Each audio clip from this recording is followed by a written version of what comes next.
Eu comecei a ouvir os relatos deste canal, e a cada história contada, algo dentro de mim despertou. Decidi, então, compartilhar algo do meu próprio trabalho, algo que me deixou com a mente perturbada por semanas. Sou policial militar do estado de São Paulo, mas, por questões óbvias de segurança, vou manter minha identidade em anonimato. Para vocês, podem me chamar de Naburus. Como muitos sabem, o trabalho da polícia é cheio de desafios, mas também de momentos que marcam a vida de qualquer ser humano. Foi no início do ano passado, no primeiro dia de janeiro, por volta das 3 da manhã, que algo aconteceu que eu nunca vou esquecer. Um incidente que me perseguiu por semanas e que até hoje sempre volta à minha mente, como um pesadelo vivo. Como todos sabem, a virada do ano é uma das datas mais esperadas pelos brasileiros, marcada por festas, fogos e celebrações. Mas para nós, policiais, é um período cheio de tragédias. Tragédias essas que, para muitos, são um reflexo de tudo o que deu errado durante o ano. Pessoas baleadas, acidentes de trânsito, brigas violentas, especialmente entre jovens. Muitas vezes, são menores de idade que furtam motos para impressionar as garotas marmitas, roletando e empinando como se estivessem em um filme, sem pensar nas consequências. A impressão que fica é a de que a virada do ano, para nós, é apenas mais uma desculpa para o caos se instalar. Naquela noite não seria diferente. A cada minuto que passava, o número de ocorrências só aumentava. E por mais absurdo que pareça, quase todas as tragédias aconteciam a 0 horas, como se o relógio apontasse para um momento em que o mal tivesse liberdade para agir. Para quem não sabe, 0 horas é o turno dos policiais que trabalham das 18 horas às 6 horas da manhã. É como se, a partir da meia-noite, o próprio diabo soltasse seus soldados para roubar, matar e destruir. Era uma madrugada como outra qualquer, mas como sempre, a nossa ronda estava carregada de tensão. Foi quando o Copom passou a ocorrência. Charlie 4 de casal, uma designação que usamos para reportar desinteligência, uma briga entre casal. O solicitante, conforme informado, dizia que a confusão estava ocorrendo na última casa de uma rua sem saída. Era um local isolado, com apenas 3 casas no terreno, e a última delas, de fundo, era o foco do problema. Aquela informação, embora parecesse simples, já me dava um pressentimento ruim. Quando você está na rua há tempo suficiente, começa a sentir quando algo não está certo. Mas não tivemos muito tempo para pensar nisso. A ordem era ir até o local e resolver. Rumo à Hortolândia, o rádio da viatura começou a estalar de novo, e a cidade parecia mais quieta do que o normal, como se todos estivessem esperando algo acontecer. A cada quilômetro, a sensação de que algo pesado estava por vir aumentava. Mas não podíamos hesitar. Chegamos rapidamente à rua sem saída, e o cenário já estava preparado para nos assustar. Fomos imediatamente para o endereço, e quando chegamos lá, não tinha como negar. Era uma ocorrência do inferno. Sabe aquele tipo de situação em que você sente que o próprio diabo deu uma voltinha por ali? Pois é, o ambiente, o clima, tudo parecia impregnado por algo maligno, como se a desgraça tivesse se materializado naquele lar. Eu sinceramente não sabia o que esperar, mas aquela cena ficou gravada em minha mente, e por muitos dias eu me senti mal, como se algo tivesse me contaminado, como se eu tivesse tocado algo que não se deveria tocar. A casa era simples, muito simples.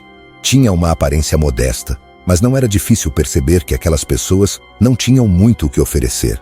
A humildade transparecia nas paredes desgastadas, nos móveis sem luxo. O que nos preocupava, no entanto, não era a pobreza material, mas o que estava acontecendo ali dentro. Fomos entrando com cautela, nosso instinto de policiais nos alertava. Mas a cada passo, mais uma dúvida surgia. O que nos aguardava naquele lugar? Estávamos prestes a entrar em um cenário onde o tempo parecia irrelevante. Tudo podia acontecer em segundos, e a adrenalina estava a 1000. Quando chegamos à porta da cozinha, foi como se o mundo parasse por um instante. O chão estava coberto de sangue. Mas não era pouco sangue, não. Era uma quantidade absurda, algo que eu nunca tinha visto em mais de 10 anos de carreira. O líquido rubro estava espalhado por todo lado, como se alguém tivesse derramado várias latas de tinta vermelha ali. E as paredes? As paredes estavam repletas de marcas de mãos, marcas que pareciam ter sido deixadas com uma violência tão frenética que eu não conseguia entender como aquilo tinha acontecido. As mãos, as marcas, aquilo não era humano. Era bizarro e, ao mesmo tempo, era real. Eu não vou mentir. Meu coração começou a acelerar. Somos policiais, sim, andamos armados, mas acima de tudo somos humanos. E, por mais treinados que sejamos, há momentos em que o medo nos atinge, e esse era um desses momentos. Aquele cenário me deixou em choque. Um medo primitivo começou a se apoderar de mim, e pela primeira vez em anos, eu realmente me questionei sobre minha própria segurança. O que estava ali, naquele lugar, era algo que eu nunca tinha encontrado antes. Para tentar ilustrar o que eu estava vendo, imaginem o seguinte: comprem 3 latas de tinta de 18 litros, abram e derramem tudo no chão. Agora, imaginem que essa tinta não é tinta, mas sangue, e que ele cobre cada centímetro da cozinha. É exatamente isso que eu estava vendo. O sangue estava em toda parte, uma cena de terror que parecia impossível. E o cheiro? Ah, o cheiro. Não tem como descrever o que é aquele cheiro. Era um cheiro metálico, de ferro, forte e inconfundível, como se o ar estivesse saturado de morte. Cada respiração me fazia engolir aquele cheiro terrível, e eu mal podia suportar. Foi quando olhei para o meu parceiro, que estava atrás de mim, atento a tudo, tentando compreender a cena da mesma forma que eu. E sem conseguir mais segurar, murmurei: merda! E aí, entra ou não entra? Pisamos nesse sangue ou não? O que tem ali dentro, cara? Ele não respondeu de imediato, apenas olhou para mim, com os olhos arregalados, tentando processar o que estava diante de nós. O ar estava pesado, e qualquer movimento parecia um risco. Mas depois de um tempo que me pareceu uma eternidade, ele finalmente falou: mano, a gente tem que entrar. Não podemos ficar aqui de fora. Precisamos ver o que está acontecendo. O tom de voz dele estava firme, mas eu sabia que ele também estava se sentindo da mesma forma que eu. Mas a decisão estava tomada. O medo ficou para trás e juntos avançamos para dentro daquela casa, onde o pesadelo, de alguma forma, ainda estava se desdobrando. Quando finalmente criei coragem para colocar o pé dentro da casa, algo chamou minha atenção no canto do cômodo. Uma mão apareceu na moldura da porta do quarto. Estava coberta de sangue e se arrastava lentamente pela parede, deixando um rastro grotesco e vermelho que parecia brilhar sob a luz fraca. Fiquei congelado por um momento, incapaz de processar o que estava vendo. Então, a dona daquela mão surgiu. Era uma senhora. Devia ter uns 65 anos, talvez mais. Seus cabelos brancos, desgrenhados e grudados na testa pelo suor, contrastavam com a pele marcada pelo tempo e pelas facadas. Muitas facadas. Eu sou observador por natureza. E mesmo naquele estado de choque consegui contar, por cima, pelo menos 20 perfurações espalhadas por seu corpo. Abdômen, braços, clavícula, pescoço. Todo o corpo dela era um mapa de violência brutal. O mais inacreditável era que ela estava andando, de pé, equilibrada, como se não houvesse nada de errado. O sangue escorria pelos ferimentos e pingava no chão com um som ritmado, quase hipnotizante. E ela falava normalmente. Falava com uma calma que não fazia sentido, como se fosse uma vizinha conversando sobre o tempo. Senhora, está tudo bem? Eu perguntei, mas minha voz saiu fraca, quase um sussurro, enquanto meu coração parecia querer sair pela boca. Ela virou lentamente a cabeça para mim e seus olhos, aqueles olhos, não eram normais, eram fundos, vazios, com um brilho que parecia vir de algum lugar que não era deste mundo. Quando ela respondeu, meu sangue gelou. Está tudo muito bem, disse ela, mas não era a voz de uma senhora idosa. Não era humana. Era grossa, cavernosa, com um timbre que reverberava como se saísse das profundezas de algo inominável. Esse é meu cavalo, e eu vou levá-lo. Aquelas palavras não faziam sentido. Nada ali fazia sentido. Ela continuou esfregando as mãos nas paredes, deixando marcas grotescas como se estivesse pintando o cenário de um pesadelo. Estava vestindo apenas um sutiã manchado de sangue e uma saia velha, ambos rasgados. Os buracos em seu corpo eram tantos que era um milagre. Não, era impossível. Ela ainda estar viva. Cada movimento dela parecia desafiar as leis da natureza. Mano, virei para o meu parceiro, que estava logo atrás de mim, também paralisado, com os olhos fixos na cena. Você tá vendo isso? Tá vendo o que eu tô vendo? Ele demorou um segundo para responder, mas sua voz estava tão trêmula quanto eu me sentia. Sim, droga. Sim, eu tô vendo tudo isso também. Eu precisava fazer algo. O instinto de policial falou mais alto e, apesar do terror, peguei o HT e chamei pelo Copom. Copom, resgate e SAMU com urgência no local. Repetindo, ocorrência com necessidade de resgate e SAMU com extrema urgência. Minha voz saiu firme no rádio, mas por dentro eu estava desmoronando. Quem quer que tivesse ligado para a polícia já havia acionado o resgate, mas agora tínhamos certeza de que precisávamos de reforço. E rápido. Enquanto esperávamos, aquela senhora, ou o que quer que ela fosse, continuava se movendo, lenta e metódica, passando as mãos nas paredes como se estivesse executando algum tipo de ritual macabro. A cada segundo, sua presença parecia tornar o ambiente ainda mais pesado, como se o ar estivesse sendo sugado de dentro da casa. Eu olhei para meu parceiro novamente. Ele tinha a mão na arma, mas hesitava, e eu não podia culpá-lo. Contra o que estávamos lidando, era como se o próprio terror tivesse se materializado ali, naquela pequena casa humilde. Os primeiros a chegar foram os bombeiros.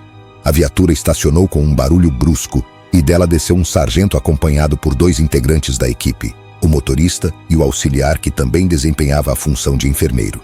Eles estavam preparados para lidar com uma emergência de esfaqueamento, como havia sido informado. O sargento, um homem robusto e com a expressão dura, se aproximou de nós. "Qual é a situação, senhores?" perguntou com firmeza, enquanto os outros membros da equipe preparavam a maca. Apontamos para a senhora, que continuava em pé, ensanguentada, mas ainda se movendo e murmurando coisas desconexas. O sargento olhou para ela com visível incredulidade. "Mas que merda!" Deixou escapar, franzindo o senho enquanto caminhava até ela com cuidado. A senhora, vendo os bombeiros se aproximarem, começou a falar novamente. Dessa vez, sua voz estava mudando. Era uma voz que combinava com a idade dela. Não era mais a voz grotesca e gutural que ouvimos antes. Agora, soava como uma mulher idosa em desespero, carregada de dor e angústia. "Por favor, me leva! Me socorre! Não me deixe morrer, eu não quero ir para lá!"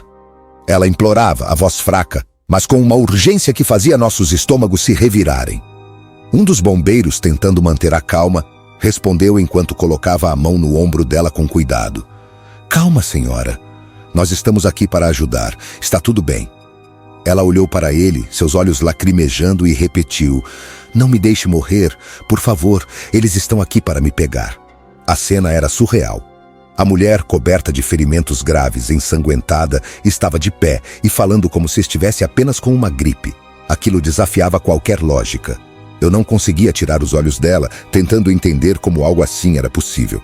A quantidade de sangue espalhado pelo chão e pelas paredes era suficiente para afirmar, com toda certeza, que ninguém deveria estar consciente, muito menos em pé e conversando. Os bombeiros a colocaram cuidadosamente na maca. Um dos auxiliares prendeu as alças para imobilizá-la, enquanto o sargento dava ordens rápidas. "Vamos levar para fora e transferir para o SAMU. Eles já chegaram?" Nesse momento, ouvimos o som de outra viatura chegando. Era o SAMU, trazendo uma UTI móvel. O médico desceu rapidamente, acompanhado de 2 auxiliares, carregando equipamentos sofisticados. Ele parecia já preparado para lidar com um caso crítico. A mulher foi levada para fora. O médico, um homem alto de cabelos grisalhos e uma postura autoritária, se aproximou, examinando a senhora de perto. Ele ficou parado por alguns segundos, observando cada detalhe do corpo ensanguentado. Então, de repente, sua expressão mudou para algo entre choque e desconforto. Ele deu 2 passos para trás e falou com uma voz dura e quase autoritária: "Tirem essa mulher imediatamente da minha viatura." Todos os presentes pararam confusos. O sargento dos bombeiros foi o primeiro a questionar: "Doutor, por quê? O que está acontecendo?"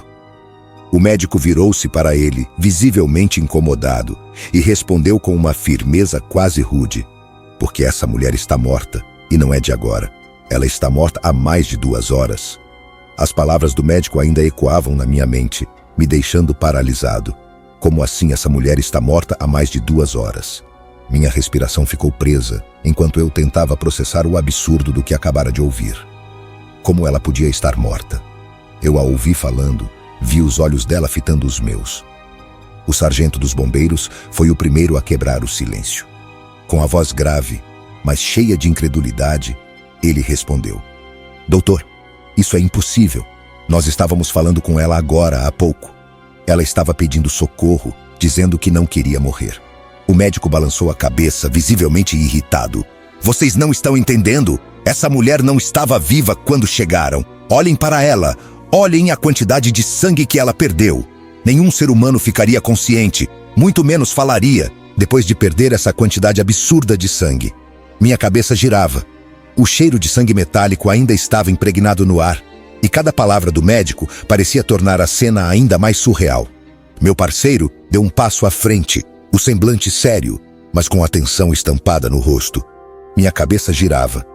O cheiro de sangue metálico ainda estava impregnado no ar, e cada palavra do médico parecia tornar a cena ainda mais surreal. Meu parceiro deu um passo à frente, o semblante sério, mas com a tensão estampada no rosto. Ele estava claramente tão confuso quanto eu. O médico falou novamente, esboçando raiva. Eu vou denunciar vocês, pois mexeram no local do crime. Vocês queriam socorrer o morto para liberar a perícia. Sargento! Esse médico está louco? Quer que eu dê voz de prisão a ele por desacato? O sargento levantou a mão, pedindo calma, mas a tensão no ar era palpável. O médico, sem dar ouvidos, apontou para a maca onde a mulher estava deitada, imóvel agora. Ele continuou, sua voz cheia de acusação. Vocês mexeram no local do crime! Vocês estavam tentando socorrer um cadáver. Isso é uma contaminação grave da cena, e eu vou denunciar todos vocês. O tom do médico era quase insultante. O sargento dos bombeiros abriu a boca para responder, mas antes que pudesse dizer algo, o médico se virou bruscamente, subiu no SAMU e, sem esperar por mais ninguém, ordenou que o motorista arrancasse. O veículo saiu com um ronco do motor, deixando todos nós no local perplexos e em silêncio. Por um momento ninguém falou nada. Apenas nos entreolhamos, ainda tentando digerir o que havia acabado de acontecer. A mulher, que antes parecia viva, falando conosco, agora era um mistério. O sargento dos bombeiros respirou fundo, a expressão cansada e confusa. Alguém pode me explicar o que foi isso? Meu parceiro apenas balançou a cabeça. Sargento, não tem explicação. Eu a vi falando. Você a viu falando. Todo mundo viu. Eu finalmente consegui quebrar o silêncio, ainda olhando para a maca vazia que agora parecia carregar um peso invisível. Se ela estava morta, como diabos ela falou com a gente? Ninguém tinha respostas. As vozes dela, primeiro rouca e monstruosa, depois suplicante e humana, ainda ecoavam na minha cabeça. Aquilo não fazia sentido. Mais tarde, ao preencher o relatório da ocorrência, o telefone da central tocou. A notícia que recebemos foi um golpe final em toda a lógica que tentávamos manter. O marido da senhora havia ligado para a polícia. Ele era o responsável pelas facadas. Ele mesmo admitiu. A perícia chegou algumas horas depois e, como o médico havia dito, confirmou. A mulher estava morta há pelo menos 2 horas. Quando ouvi isso, senti um frio percorrer minha espinha. Eu virei para meu parceiro esperando ver alguma explicação nos olhos dele, mas só encontrei o mesmo vazio que eu sentia. A casa, com as paredes e o chão encharcados de sangue, continuava gravada na minha memória como um cenário de puro caos. As marcas de mãos ensanguentadas, os ferimentos grotescos no corpo da mulher e, acima de tudo, sua voz. Tudo isso era um quebra-cabeça que ninguém parecia capaz de montar. Até hoje não tenho respostas. Eu me lembro dessa ocorrência como se tivesse acontecido ontem, e cada vez que penso nela, sinto o mesmo arrepio subir pela espinha. Essa foi uma noite que me perseguiu por muito tempo. E provavelmente vai continuar comigo para sempre. Se você já vivenciou algo do tipo, deixe nos comentários. Até a próxima ocorrência.